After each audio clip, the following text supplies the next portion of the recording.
السلام عليكم ورحمة الله وبركاته أعزائي التلاميذ سنة ثالثة متوسط. نشوفوا اليوم درس ثاني، حصة ثانية les indicateurs de temps et de lieu، يعني مؤشرات الزمن والمكان، أو ما نسميهم بلي compléments circonstanciels، يعني مكملات ظرفية. إذا هاد les indicateurs de temps et de lieu يعني هما عبارات نستعملهم أو نوظفهم لتحديد، هي تشير إلى المكان وزمن وقوع أو حدوث الفعل، يعني تمكننا من تحديد الزمن والمكان الذي حدث فيه يعني الأمر ولا الحدث اللي نحن نحضر عليه. غالبا حذفها لا يغير معنى الجملة، يعني عفوا. إذا نواصل، ce sont des expressions qui précisent le temps et le lieu d'un fait ou d'un événement, ou bien en d'autres termes on les emploie pour déterminer le temps et le lieu de l'événement. يعني نوظفوهم لكي نحدد كما قلنا، نحدد أو نشير إلى زمن وقوع الحادث وتحديد مكانه. Et même supprimer souvent, la phrase a toujours un sens، يعني حتى ونحذفوهم مشي دائما، لكن غالبا إذا حذفناهم من الجملة فإنها لا تفقد المعنى نتاعها، الجملة لا تبقى المعنى نتاعها، لكن تحتاج إلى بعض الدقة كما نقولوا، يعني la phrase كما قلنا garde toujours son sens mais elle manque de précision car il s'agit d'un complément circonstanciel، لأنها عبارة عن مكملات ظرفية نكمل بهم المعنى. إذن للاستدلال على إذن مكملات ظرفية، مثلا عندنا indicateur de temps هو le CCT يعني complément circonstanciel de temps، مكمل ظرفي للزمن. يعني مثلا hier je suis allé chez mes parents. Je suis allé chez mes parents. إذا نقدر نقولوا tout simplement ذهبت إلى والدي، يعني ذهبت لزيارة والدي. je suis allé chez mes parents. نقدروا نزيدوا إياك، نقدروا ما نزيدوهاش، يعني الجملة ما راحش تتغير، لكن إذا أضفنا إياك راح نحدوا الوقت أو الزمن لهذه الزيارة التي قمت بها إلى والدي.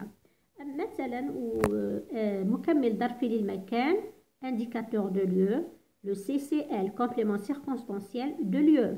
نقول مثلا hier je suis allé chez mes parents مثلا à بليدة، يعني mes parents يسكنوا في بليدة. إذا هنا حددت المكان تاع الزيارة اللي قمت بها، أين ذهبت إلى بليدة عند mes parents.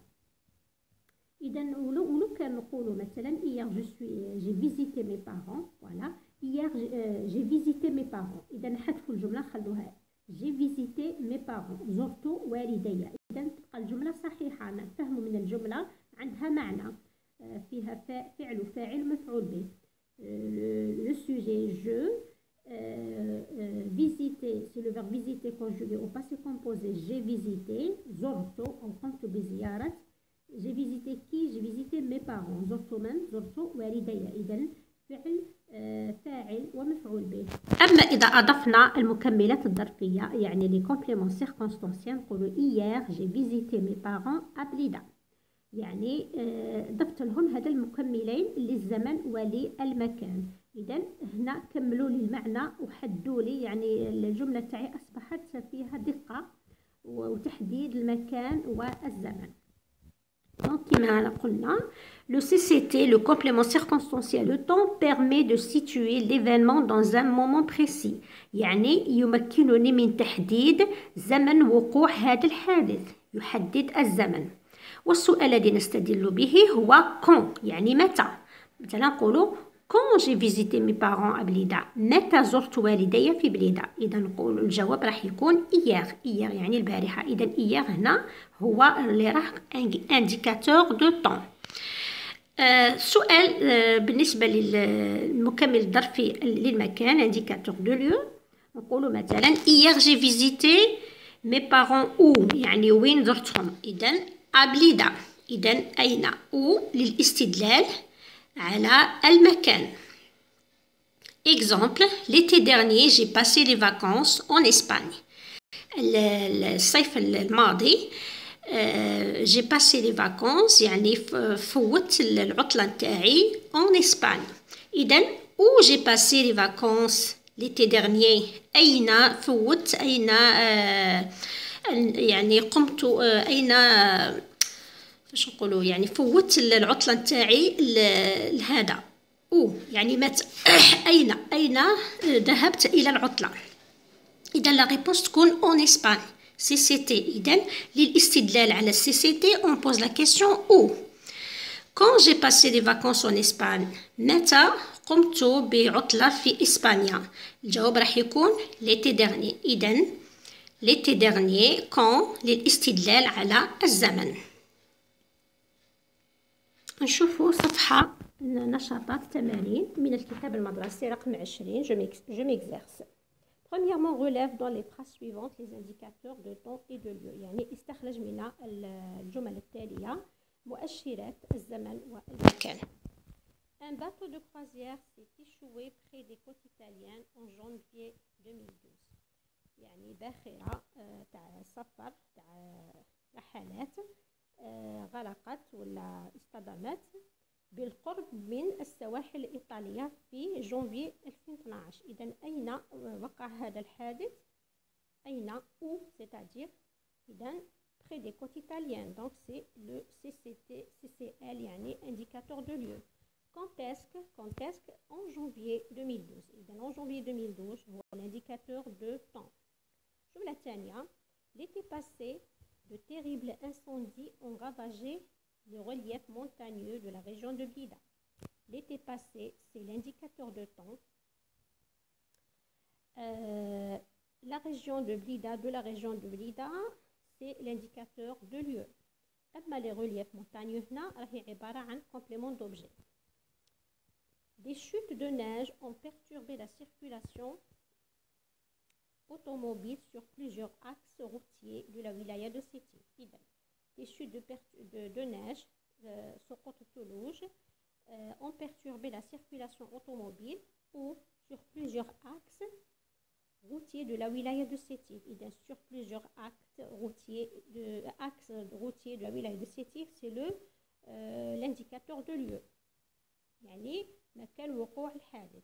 Exercice numéro 2 راني حليته مباشرة لعدم تضييع الوقت. إذا complète le texte par les indicateurs de lieu et de temps dans la liste suivante. إذا هنايا عطاونا يعني des groupes nominaux مجموعات اسمية بهم رايحين نعمروا الفراغ الموجود هنايا في هذا النص.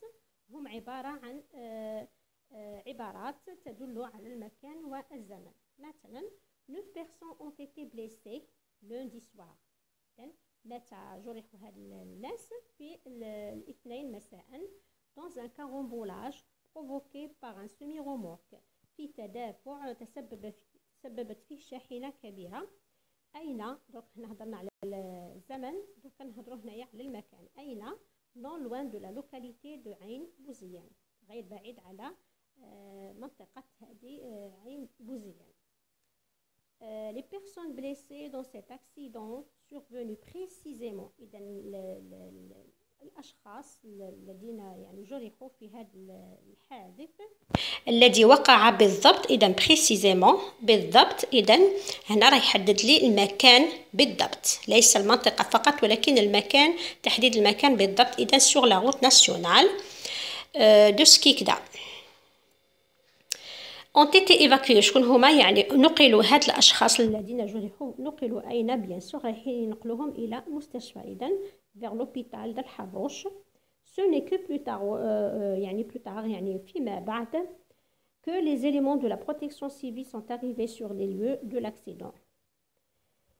التمرين رقم 2 هنا بالعكس قال لك انت راح تختار من عندك هذا مؤشرات زمن او مكان في المكان الفارغ في هذه الجمل. هنا عطاونا لا كوب دو موند دو فوتبول سو ديغولوغا يعني فيوتور عاد ما صراتش مازالها يعني لا بروشين. البطولة العالمية لكرة القدم القادمة أين ستقع؟ إذا أولا راح تقع في 2022 يعني en 2022 والمكان تاعها أين؟ أو قطر.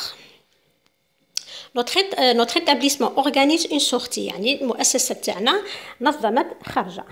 إذا هنا تختار مثلا إلى حديقة الحامة، مثلا إلى المكتبة العمومية، مثلا كما هنا مثلا نختاريت أو موزي دو مجاهد ألجي، يعني متحف المجاهد في الجزائر.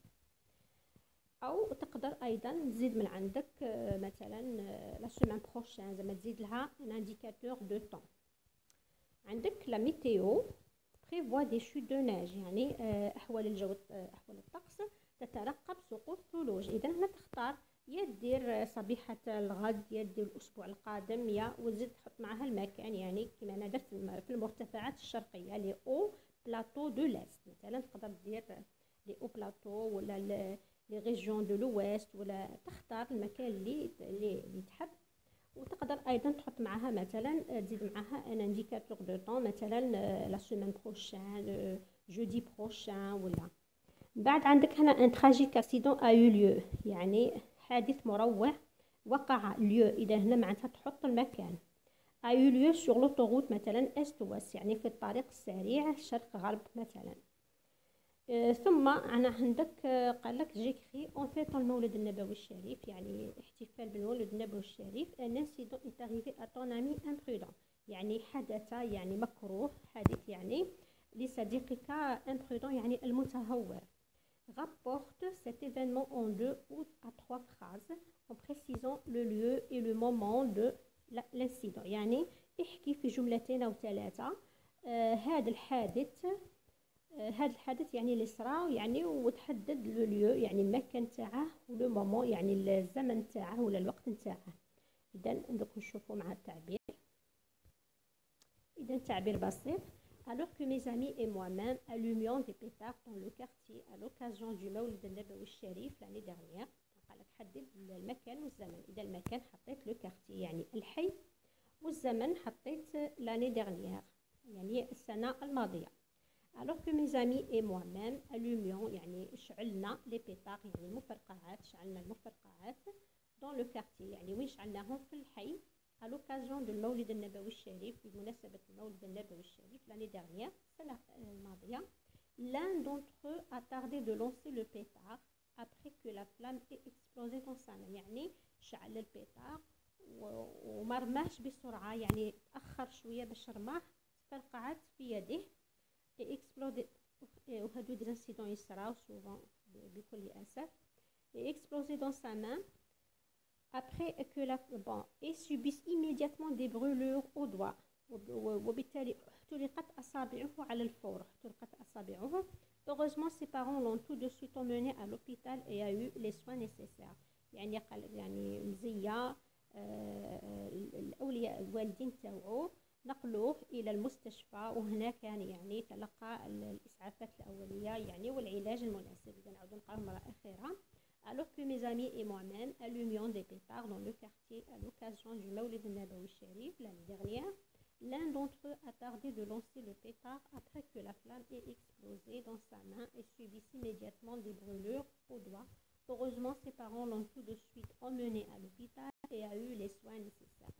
وبهذا ننتهي من هذا الحصة. إن شاء الله تكونوا توفقتوا وتكون ساعدتكم ولو بالقليل. نتمنى لكم كل التوفيق، ونلتقي إن شاء الله مجددا في الحصة المقبلة بإذن الله. والسلام عليكم ورحمة الله وبركاته.